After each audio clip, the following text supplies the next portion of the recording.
Allez, bonjour à tous, j'espère que vous allez bien. Aujourd'hui, revue de marché, on parlera de BTC dans un premier temps, on va préparer notre semaine de trading, on verra les informations qu'il faut surveiller, les setups qui peuvent s'enclencher, on parlera bien sûr d'Ether, les altcoins, le marché US, on va parler des annonces économiques qui arrivent, et à la fin, on terminera par une question qui m'a été posée suite aux questions que vous m'avez posées dans la vidéo d'hier.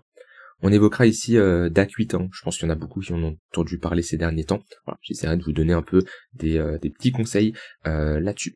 Avant que je commence, il vous reste jusqu'à ce soir minuit pour profiter des 200 € sur le programme Crypto Investor. C'est vraiment le meilleur moment ici pour vous former, préparer la suite, préparer le prochain bull market, préparer un bear market si on y rentre actuellement. Vous aurez ici tous les éléments pour construire votre portefeuille, analyser une crypto de A à Z en maîtrisant l'analyse fondamentale, l'analyse de la tokenomics, l'analyse technique, 3 piliers qui vont vous permettre de savoir sur quelle crypto rentrer et à quel moment rentrer.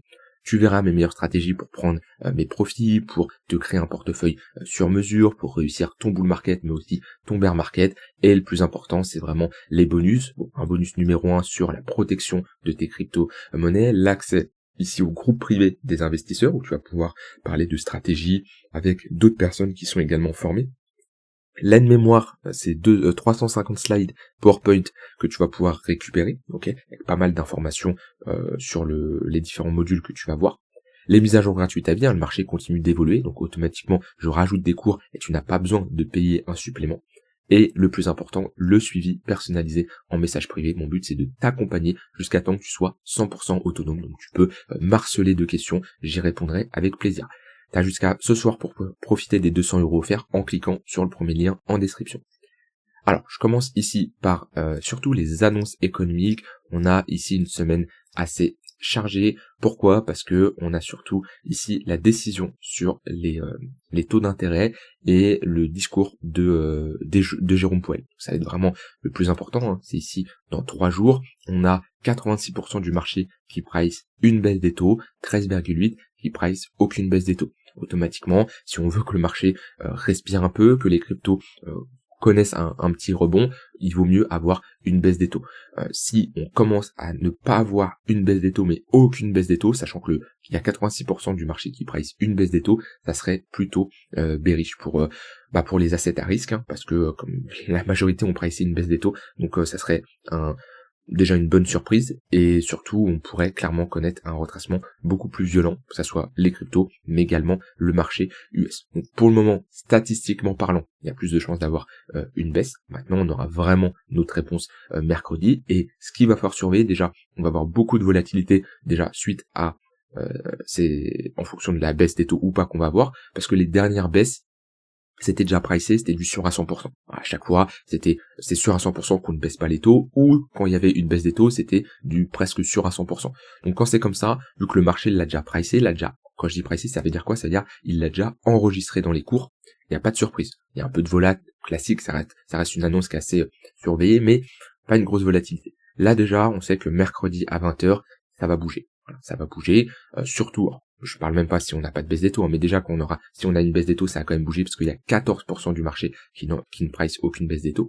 Et ce qu'il va falloir surveiller ensuite, c'est le discours de Powell. Il prendra la parole à 20h30, et est-ce qu'il va être rassurant ou pas pour la suite ? Bon, je pense qu'il va continuer à nous faire du Powell comme il nous a toujours fait, c'est-à-dire on a besoin de plus de data, on a besoin de plus de chiffres. Voilà, la Fed suit en ce moment les data, elle se mouille pas trop sur les prises de parole, ce que je peux comprendre également, surtout qu'elle était en manque de data avec le shutdown, donc on verra tout ça. Et pareil, après le 28 janvier, on verra également si on a à nouveau une baisse des taux ou pas du tout.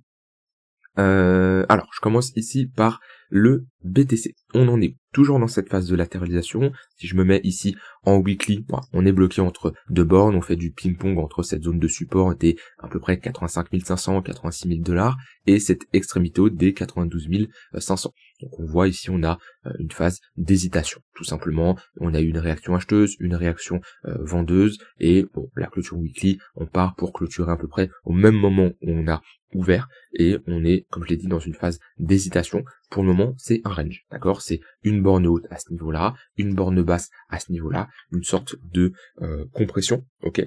On consolide plutôt au milieu de range sur le week-end là, les dernières heures, samedi, dimanche, qui n'est pas surprenant, c'est quelque chose qu'on avait vu ensemble. qu'on avait de grandes chances de combler ici le trou dans le volume profile. Vous voyez, si je me remets comme ça, hop, voilà, il y a un gros déséquilibre à ce niveau-là. On le voit bien ici. Et on voit qu'on l'a comblé. Ça me surprenait pas, hein. Déjà, ici, on a eu un gros pump, une bonne zone d'imbalance. On l'a même pas comblé. Enfin, on l'a comblé, mais on n'a pas fait du volume à l'intérieur. À nouveau ici, ouais, c'était assez logique ici que pour le week-end, faible volatilité, et ben on passe du temps dans cette phase de dans cette imbalance, tout simplement. Donc pour le moment, on latéralise. On a quand même des acheteurs qui se manifestent au milieu du range, c'est plutôt pas mal, avec ici une mèche assez basse. Alors on peut avoir ici un pump du dimanche soir, c'est assez classique, hein, les fameux pumps du dimanche soir pour tout ravaler le lundi. Bon, on verra si ça se passe comme ça, mais voilà, gardez à l'esprit que souvent le dimanche soir, pour X raisons, on a un marché qui pousse un peu. Alors c'est pas non plus le pump du siècle, hein, mais souvent on va aller chercher du 1-2%. Alors, ça va dépendre de la volatilité, mais ce qu'il va falloir surveiller, c'est vraiment le mouvement de lundi, et attention aux positions que vous allez construire en début de semaine, parce que mercredi, comme j'ai dit, on peut s'attendre à de la volatilité. Moi, comme d'habitude, je surveillerai ici les points pivots weekly. Encore une fois, un exemple où il a fait le taf, hein, parce que ça a été le top au niveau des 94 000 $. C'est un niveau qu'on avait déterminé ensemble, avec ici une bonne confluence. Et dès la clôture weekly, on aura de nouveaux points pivots weekly. Et comme chaque début de semaine, c'est la première chose que je regarde. Je me dis, ok, où sont mes points pivots weekly? Et c'est toujours des niveaux que je surveille qui peuvent faire office de support ou de résistance. Donc on verra bien sûr où ils vont tout simplement se situer. Sinon ici, si je mets des moyennes mobiles, un 1 heure qui est plat, au vu de la faible volate, c'est pas surprenant, un 15 minutes qui est également plat, et un 4 heures qui est toujours orienté à la baisse. Donc pas de bottom qui s'est dessiné pour le moment. On pourrait ici avoir un double bottom, un W dans un W, on voit un premier creux, un second creux, un troisième creux, et vraiment on passe au-dessus de ce niveau-là et qu'on arrive à s'installer vraiment au-dessus des 94 000. On a une clôture daily, une bonne clôture daily, et on accepte au-dessus des 94. Pour moi, on peut avoir ici un rallye haussier pour faire 99 et pourquoi pas 106. Par contre, on aura quand même pas mal de probas si on retourne chercher ces deux niveaux, soit de rejeter ici pour avoir une poursuite à la baisse, ou soit de rejeter ici, pareil, pour avoir une poursuite à la baisse. Pour moi, c'est la chose la plus probable. Bon, faudra surveiller bien sûr tout ça. Ça me surprendrait pas d'avoir un rebond, parce que faut pas oublier que sur BTC, on a fait ici un moins 35%. Sinon avoir de gros rebonds. Alors on en a eu un petit à ce niveau-là, de 10%. Ça c'est vraiment on va dire un bébé rebond, là il est tout petit, 7%, ok. Là on en a un plus important. Mais c'est normal, dans une tendance baissière, daily, weekly, d'avoir des rebonds. C'est comme pendant cette phase de baisse, vous voyez, là on a eu un tout petit rebond, ok. Là on en a eu un beaucoup plus conséquent. Voilà, c'est tout à fait normal. Un rebond, ça veut pas dire que ça y est, c'est reparti to the moon. Là vraiment, pour moi que je me dise ok, c'est possible que ça soit reparti sur le BTC. Pour moi, je vois deux scénarios. Soit on pose ici une structure en W, un peu similaire à ce qu'on a fait ici. Alors là, on a piégé du monde, hein, mais si on refait une structure, j'aurai le même raisonnement, parce que c'est comme ça. Les patterns, ça fonctionne. Maintenant, c'est jamais du sûr à 100%. En tout cas, si on a une pattern en W, je vous dirais, oui, on a des chances d'avoir posé un bottom, et l'objectif, c'est d'aller chercher un ATH. Mais c'est pas du sûr à 100%. C'est pour ça qu'on a des invalidations. Parce que si on commence à réintégrer la ligne de coup, ok, casser les plus bas ici, ça sera clairement pour aller plus bas. Donc, plusieurs raisons. Soit on a, comme je l'ai dit ici, une structure en W, soit on réintègre les 106 000 $. Parce qu'honnêtement, réintégrer les 106 000 $, ça nous montrerait qu'on a une bonne pression acheteuse, et c'est un gros pivot. Pour moi, dans cette grosse phase-là, on peut rentrer dans une plus grosse phase de latéralisation, c'est possible. Dans cette grosse phase de latéralisation, le gros niveau, c'est les 106 000 $. Donc on ne repasse pas au-dessus. Difficile de dire comme quoi on retrouve un momentum aussi. Pourquoi? Parce que c'est un peu la ligne de coup de ce range-là. C'est un niveau clé qui a longtemps fait office ici de résistance, et qu'on la break, c'est un niveau ensuite qui a fait office de support. Donc moi c'est un niveau que je vais regarder. Et sinon, si on rebondit et qu'on rejette, j'ai toujours moi des niveaux qui m'intéressent, hein. Et je vous l'ai dit, hein, le mieux c'est d'être à l'aise et de se dire, si ça dump, je suis content parce que j'ai de quoi me positionner.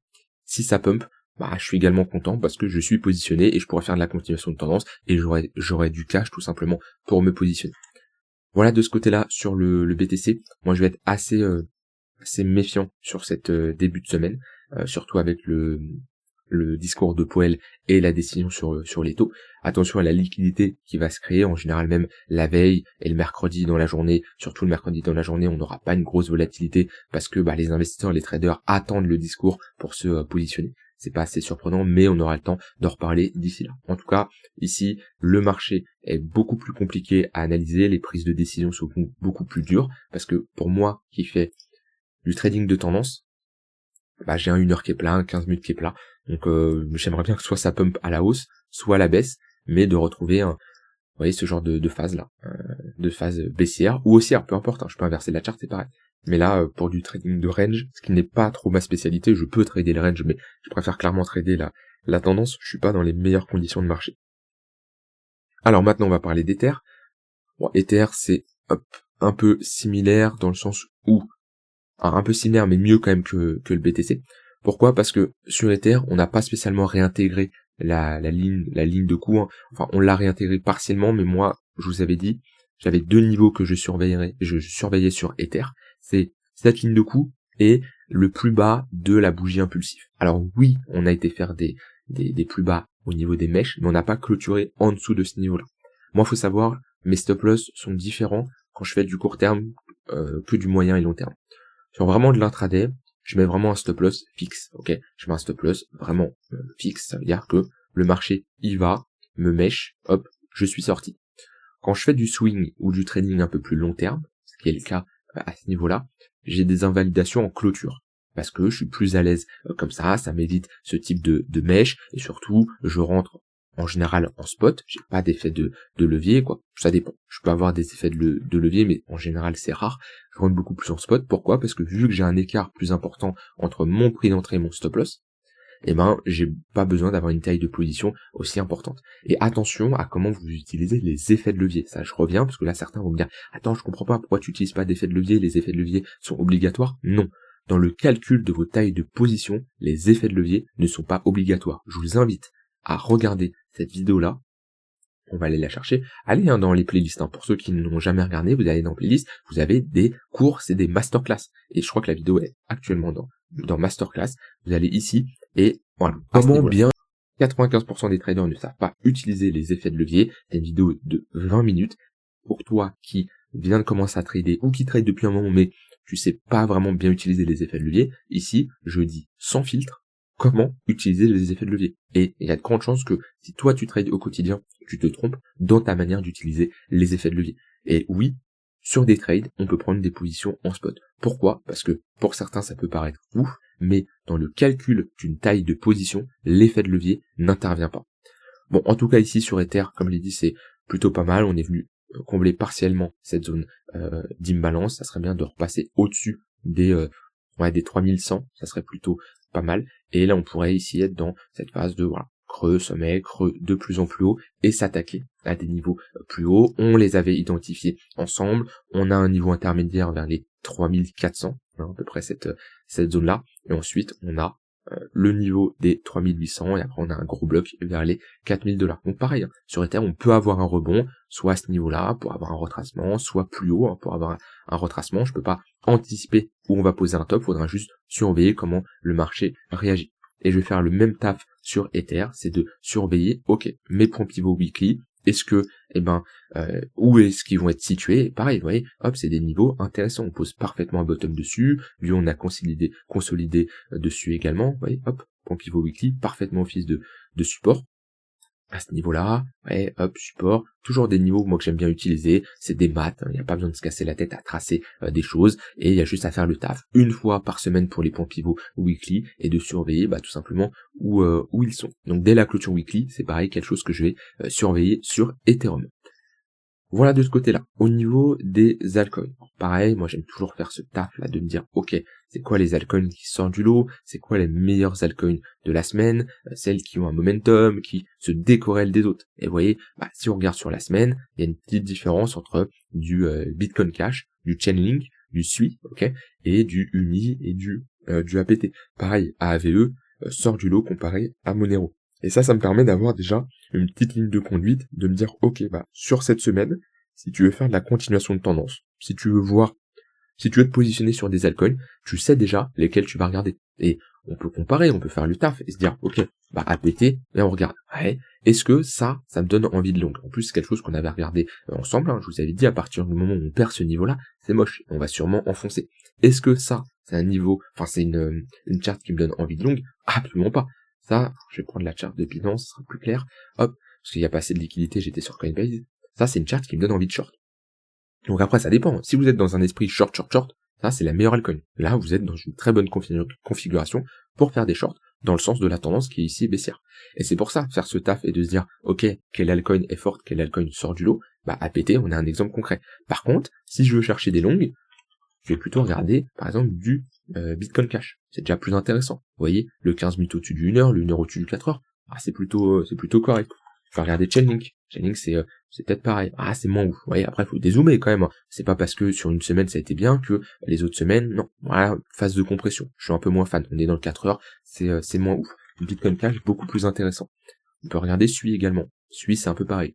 Donc Bitcoin Cash, c'est un peu l'alcool qui sort du lot. On peut se dire, ok, bah elle est pas mal pour faire la continuation de tendance. On dézoome, on voit comment on en est. Bon, on se rapproche ici de cette zone de résistance. Donc attention, on est quand même sur un niveau clé. Mais en tout cas, sur du 1 heure, 4 heures, ouais, c'est pas mal. Les replis sont achetés, on le voit bien, ok, à ce niveau-là. Et ça, pareil, pour trader cette tendance, là, je me dis, c'est plutôt pas mal. Enfin, vous voyez, on a un exemple concret où je me dis, bah, si on a un poil qui est rassurant, on a des altcoins qui pump, et ben, choisir un Bitcoin Cash pour faire la continuation de tendance, ça va beaucoup plus me plaire que APT. Il faut pas commencer à se dire, oui, APT, elle a tellement descendu, elle a tellement baissé que ça y est, je vais me positionner dessus. Non, on se positionne sur les fortes, et, bah, les faibles, on les met de côté, ou alors, on les short. Et là, on a AVE, MNT qui sont peut-être pas mal également. Peut-être, parce que je vérifie quand même sur la charte. Ouais, c'est AVE, ça peut être pas mal si on repasse au-dessus des 200$. Du front psychologique, on repasse au-dessus du 4 heures, au-dessus du 1 heure, au-dessus du 15 minutes. Ouais, ça serait pas mal. Et on pourrait valider un petit bottom. Le chart ressemble un peu à celle d'Ether quand même, avec cette structure en W. Là, il faudrait vraiment confirmer ce sommet-là. Et on pourrait connaître un retracement, revenir au moins, retester cette zone-là des 250. C'est possible. Là, on a toute une phase de distribution. On le voit bien. Une sorte de week off ici. Et on a un gros niveau clé vers les 250. Et j'avais dit, c'était quoi? C'était MNT. MNT, on peut regarder également. Qu'est-ce qu'on a? Hop, MNT. Alors, ouais, on est sur résistance. Alors là, c'est compliqué parce que, ouais, ça pump. Moi, je pense qu'on va avoir des moyennes mobiles plutôt plates. Je voulais pas mettre les points pivots, mais on voit parfaitement. Voilà, on voit, c'est notre semaine, c'est un range. L'extrémité haute, c'est un point pivot weekly. Le milieu de range, c'est un point pivot weekly. Et le bas de range, c'est également un point pivot weekly. Bon, je mets ici des tunnels pour voir. Voilà, on est au-dessus du 1 heure, au-dessus du 4 heures, on est au-dessus du 1 heure, au-dessus du 15 minutes, on a le 4 heures qui est au-dessus. Là, vraiment, l'altcoin qui sort du lot, c'est Bitcoin Cash, hein. Honnêtement, elle est plutôt pas mal. Donc, voilà, faites ce taf-là. Vous voyez, avec des outils comme ça n'empêche qu'il faut aller quand même vérifier, bien entendu. Mais ça permet déjà de filtrer. Je sais d'avance que APT, Uninir ne vont pas m'intéresser. En tout cas, il y a de grandes chances. Alors, sauf si je charge des shorts, hein. Bien sûr, ça dépend de vous. Et là, quand je regarde face au BTC, vous voyez, Atom c'est moche, APT c'est très moche, High Pansement c'est pas terrible, on va l'analyser juste après. Sui encore c'est correct, Link c'est correct, BNB c'est plutôt pas mal, là il y a une petite tendance haussière. Mais voilà, les seuls cryptos, AVE qui sort du lot, Ether ça va encore, mais il y a beaucoup de cryptos qui se font surperformer par le BTC. Là on a Hype qui corrige pas mal, qui retourne chercher des niveaux plutôt bas. J'ai pas d'ordres encore qui sont exécutés parce que j'ai des ordres un peu plus bas, vers les 25$. Mais on voit que là, bah, voilà, Hype, pendant un long moment, il a été fort. Bah là, il connaît une phase un peu plus fragile, ok. Mais en même temps, quand on regarde BTC du point le plus haut au point le plus bas, il a pris un moins 35, moins 40. Hype, on est seulement sur un moins 50. Si on compare aux autres altcoins, il y en a beaucoup qui sont sur un moins 70, moins 80. Hype, c'est la même performance que Ether, hein. Faut prendre ça en compte. Donc voilà, on revient chercher pas loin des premiers niveaux intéressants sur Hyperliquid. Je termine par le marché US. Le marché US, en tout cas, je vais analyser le SP500, qui est pas loin de faire un ATH. Tant qu'on se situe au-dessus des 6008, pour moi, 6008, c'est le pivot vraiment clair. On repasse sous les 6008, bah, ça sera bearish et on aura de grandes chances de retourner chercher l'extrémité basse vers les 6006. Mais tant qu'on se situe au-dessus des 6008, pour moi, ici, on est dans un contexte où on peut aller chercher l'ATH. En plus, on voit qu'on est repassé au-dessus du 15 minutes, au-dessus du 1 heure, au-dessus du 4 heures. On le voit à ce niveau-là. Donc non, pour moi la pattern elle est plutôt correcte. Maintenant, ce qu'il va falloir surveiller, c'est clairement le discours de Powell. Pour moi, si on a quelque chose qui est plutôt encourageant avec une baisse des taux, on aura de grandes chances d'aller chercher la TH.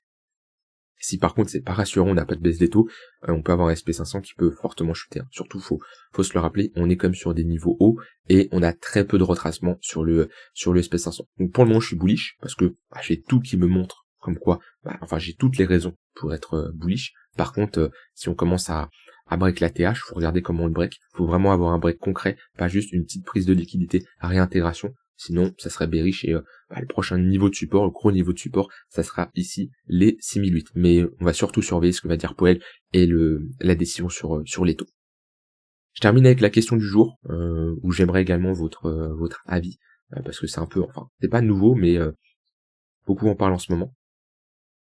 Question importante, Nico, que faire pour éviter au maximum de subir DAC 8, s'il te plaît? Quand et comment, plus tes conseils magiques. Alors, DAC 8, c'est une loi française ou européenne, je sais plus, je vais pas avoir tous les termes d'avocat, juridique, etc., mais on va la faire très simple. En gros, DAC 8, c'est avant, comment ça se passait? Avant, le fisc n'avait pas toutes vos transactions crypto, les montants de vos wallets, etc. Il les avait pas, il pouvait faire la demande, c'est-à-dire qu'il contactait Binance, il disait voilà, j'ai quelqu'un qui, je sais pas comment ça se déclenche, mais je travaille pas là-dedans, mais en gros, il pouvait faire la demande auprès de Binance. C'est-à-dire que il y a Binance, ok, il y a le fisc n'a aucune information de Binance, sauf s'il en fait de la demande. À partir du 1er janvier 2026, de ce qu'ils veulent mettre en place et ce qui va être mis en place, tous les plateformes PSAN, donc tout simplement prestataires actifs, services actifs numériques, donc tous les plateformes enregistrées en France et en Europe auront l'obligation de transférer en permanence leurs données au fisc. Donc le fisc ne fait pas la demande, c'est Binance, Coinbase, Bitpanda, OKEx, toutes les plateformes SAN vont transférer leurs données. Dans les données, il va y avoir des informations classiques comme nom, prénom, etc. Il va y avoir votre numéro de téléphone, il va y avoir votre adresse personnelle, ok. Il va y avoir toutes les transactions que vous avez réalisées, que ce soit des transactions entrantes ou sortantes, le montant de vos wallets, etc. Autrement dit, énormément d'informations. C'est assez particulier ce qu'ils sont en train de faire. C'est très dangereux. Pourquoi? Parce que c'est pas une question de le fisc, une question de blanchiment d'argent, une question eux ils justifient comme ça. Hein. Moi il y a pas de mal là-dessus. Hein. Je suis pas là pour blanchir mon argent, etc. Donc je suis pas là en mode ça me fait peur par rapport à ça. Mais moi ce qui me fait peur, c'est au vu de comment les bases de données se font hacker à une vitesse. Alors quand on regarde les dernières bases de données, il y a la Sécu qui s'est fait hacker, France Travail qui s'est fait hacker, tout le monde, toutes les bases de données sont hackées en permanence. Donc la question c'est pas quand ils vont se faire, c'est pas si ils vont se faire hacker, mais quand ça. Et je suis désolé, mais les informations qu'il y a ici, c'est-à-dire que mettre ensemble, encore nom prénom à la limite, mais mettre un numéro de téléphone ou une adresse avec ici des transactions et le montant des wallets, au vu la sécurité qu'il y a en France, c'est très dangereux. Faut le dire, c'est très dangereux. Donc, que faire pour éviter au maximum? La réponse la plus simple, se barrer de la France. Voilà. Ça, c'est la réponse la plus simple. Sauf qu'on va aller un peu au-delà, comparé à beaucoup qui donnent cette réponse-là. Ça concerne uniquement les plateformes enregistrées en France, donc faut faire la liste, mais là de tête, comme j'ai dit, Binance, Coinbase, OKEx, il y a Swissborg, etc., etc. Si vous les clôturez avant le 1er janvier, vous n'êtes pas concerné. Alors, le fisc pourra toujours demander des informations pour la date antérieure au 1er janvier 2026, mais ça ne sera pas transféré automatiquement. Donc, le meilleur conseil, c'est de clôturer toutes vos plateformes PSAN, ok, et procéder par deux façons. Cold wallet, type Ledger, et ensuite aller sur soit des échanges décentralisés comme Hyperliquid pour trader, pour investir, soit passer par des SEX, donc des échanges centralisés, mais qui sont en dehors de l'Europe et qui sont, on va dire, sur liste noire AML. Attention, liste noire, ça peut faire peur. Mexer sont sur liste noire, il me semble. BitGet, à vérifier, ils sont peut-être sur liste noire également. Mexer, c'est un bon exchange, d'accord? Alors c'est sûr, il n'y a pas la réputation de Binance, il n'y a pas la sécurité de Binance, mais la meilleure chose à faire, c'est cold wallet long terme pour le long terme, comme je l'ai dit, Donc là, pour votre staking, pour des cryptos que vous allez posséder pendant des mois, voire des années. Et après, échange centralisé avec potentiellement MEXC pour du trading court terme. Mais vous pouvez même trader sur Hyperliquid. Après, il y a des plateformes alternatives comme Pèlerin. Je me suis jamais attaqué. Je crois que c'est Monsieur Pèlerin ou quelque chose comme ça. C'est une plateforme en Suisse. Monsieur Pèlerin, acheter, vendre, échanger des cryptos régulés en Suisse. Il n'y a même pas besoin de faire de KYC. Ok. Ouais, pareil, attention. Si vous commencez à faire des KYC à droite à gauche, il peut y avoir peut-être un lien. Je me suis pas renseigné, mais voilà. Ça sera pas surprenant que le fisc récupère également toutes ces informations. Je suis curieux d'avoir votre avis, peut-être certaines personnes qui ont poncé un peu plus le sujet que moi. Ce qui est sûr, c'est j'aime pas du tout comment ça évolue, c'est très dangereux, parce que un jour ils se feront hack, qu'on voit la sécurité en France, qu'on regarde les différents kidnappings qu'il y a eu, en général c'est des personnes qui sont assez connues, voilà, qui ont montré leur visage, qui ont été à des séminaires, à des choses comme ça, donc en général, vous qui êtes derrière vos écrans, vous n'êtes pas concernés, sauf si vous avez fait des séminaires, vous avez montré votre visage à droite, à gauche, bon, c'est différent. Mais la majorité, vous n'allez pas être concerné. Par contre, là, vous allez être concerné. Parce que s'il y a une fuite de données, une base de données, c'est très simple, hein, pour ceux qui sont déjà jamais renseignés, c'est un fichier texte, la personne reçoit un fichier texte, il y a des dizaines et des dizaines de milliers de lignes, et avoir plein d'informations. Et elle va avoir des informations, il va y avoir, je sais pas moi, David avec un nom de famille, 06, 50, etc. Il va y avoir l'adresse, 75, je sais pas combien, etc. Il va y avoir ensuite le montant du wallet avec des dates, etc. Wallet, il va y avoir, je sais pas, 100K, les transactions, et c'est hyper dangereux. Donc moi, ce qu'ils font actuellement, c'est très dangereux. Ça va dans le sens de ce que fait la France, hein, ça me surprend pas. Et non, en fait, ça me surprend pas. Voilà, c'est n'importe quoi, mais ça me surprend pas. On peut pas faire grand chose à part prendre des mesures qui va être de couper ces plateformes. C'est dommage, Binance c'est pour moi la meilleure plateforme, mais moi-même je vais la clôturer pour éviter tout ce genre de choses et passer par, alors c'est déjà le cas, moi je passe par déjà des cold wallets donc j'ai pas de mal là-dessus, mais passer par encore plus de cold wallets, encore plus par d'échanges décentralisés, et au lieu de trader sur des plateformes un peu plus régulées en France, je vais aller sur du MEXC, je vais aller comme ça sur ce type de plateforme. Bon, on a encore un peu le temps, alors cherchez pas à envoyer un message le 30 décembre pour clôturer votre compte Binance, ça met un peu de temps quand même. J'ai déjà clôturé moi des comptes, ça met quelques jours. Surtout Binance, ça se trouve peut être un peu compliqué vu que j'ai jamais clôturé un compte PSAN. Enfin j'en ai clôturé mais ils étaient pas PSAN à ce moment-là. Donc ça se trouve c'est un peu compliqué. Donc dans tous les cas, je suis curieux d'avoir votre avis en commentaire, débattez. Plus on a d'informations, certaines personnes s'y peuvent rajouter certains éléments. N'hésitez pas, c'est comme ça qu'on pourra avoir plus d'informations et prendre de meilleures décisions. En tout cas, je suis très curieux d'avoir votre avis là-dessus. Je vous souhaite une très bonne soirée. N'hésitez pas, comme j'ai dit, à rejoindre ici le programme Crypto Investor pour ceux qui veulent vous former. Et je vous dis à demain pour une prochaine vidéo. Bye bye.